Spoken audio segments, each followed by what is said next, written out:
Egypt's Sinai Peninsula has gradually transitioned from being an area of instability and local insurgencies to becoming an important ISIS foothold. At a recent Black Coffee morning event at our London offices, experts examined President Sisi's strategy to quash the threat posed by ISIS in Egypt and the wider region. Up until today, we're seeing pretty much the same pattern. The Egyptian military is having difficulties and is still struggling to take full control of the security situation.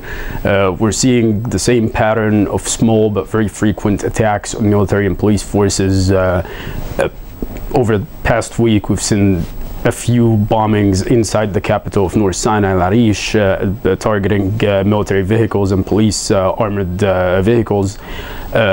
The death count is still increasing, and it seems that we still have a very active terrorist organization that's capable of mobilizing its armed elements into the major city and also in the smaller towns and villages.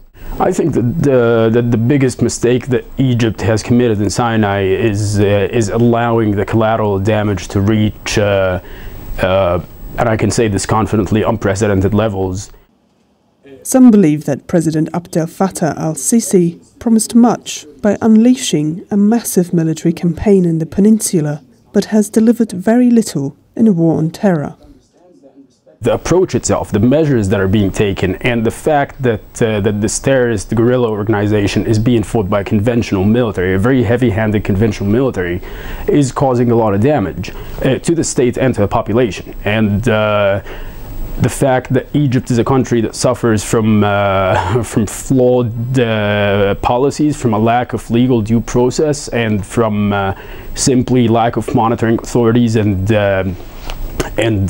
somehow feels that it has a form of impunity, complicates the situation further. The strategy of just pushing more and more military forces, conventional combatants, is not efficient. It has not proven to be efficient in the past years. It will eventually lead to something, but parallel to whatever success it accomplishes, if it ever accomplishes significant successes, it will also be scoring massive losses, and it will be causing more and more harm to the community, which is the only thing that you have to protect and rely on. The war on terror could be a very logical word to use, but on the ground, when it comes to the details, it could be a very dangerous thing.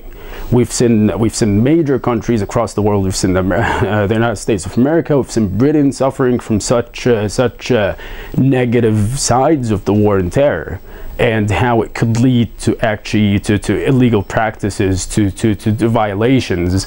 And as long as you keep monitoring this, and as long as you keep trying to avoid any violations, especially against the community that you should protect, you can succeed. The minute you just forget about monitoring your approach and your performance, it becomes a major problem rather than a solution to a former problem.